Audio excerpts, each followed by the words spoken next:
We have a sequence here where there's a negotiation of different toe hold attempts.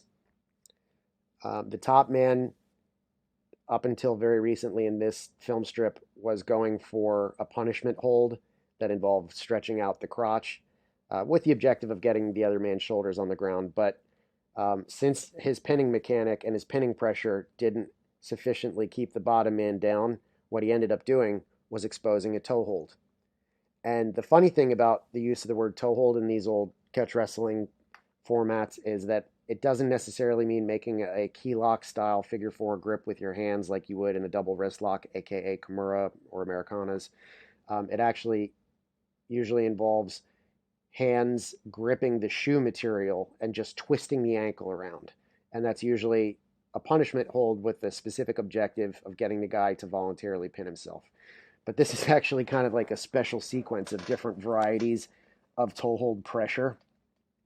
And that's one of the reasons why I selected it. So, again, just to recap, the top man was trying a crotch splitter style punishment hold to try to get his man's shoulders on the ground, but he left his hip up high. So the bottom man not only wasn't getting pinned, but now he had an opportunity to grab the toes. And you see it initially, he did actually look like he was going for a key lock style grip with his hands, and he kind of takes it on and off. So if this were a modern submission grappling match, that really pretty compellingly could have been the end right there because he's pinning his other leg. And when we're talking about submissions that attack the legs, pinning the hip is usually one of the most crucial parts of obtaining that submission.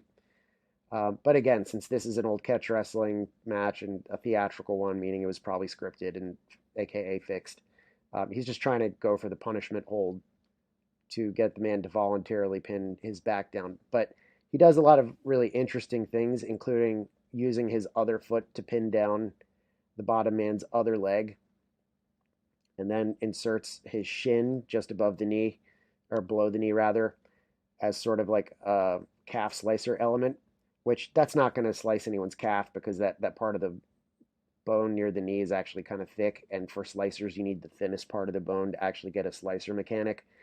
But it's still just interesting to see the countering player here going through all of these different toe hold mechanics, and parts of them resemble modern day submission grappling, where his objective would be to make the guy tap out, aka say uncle, right? And then the second half of his attempts, I would argue, are more the classical catch wrestling punishment hold attempts, where it's really just to make the crowd go, ooh, ah, that looks painful, but also to encourage the guy to voluntarily pin himself. Um, so it's just a neat sequence where there's lots of different pressuring mechanics to try to exert pain on the guy's ankle, to try to cause knee torsion, and ultimately also to get the other player to voluntarily pin himself. But it's worth just kind of looking at all of the different pressuring mechanics that he uses. Some of them are more theatrical and silly than others, but some of them are quite realistic and could definitely damage the other player.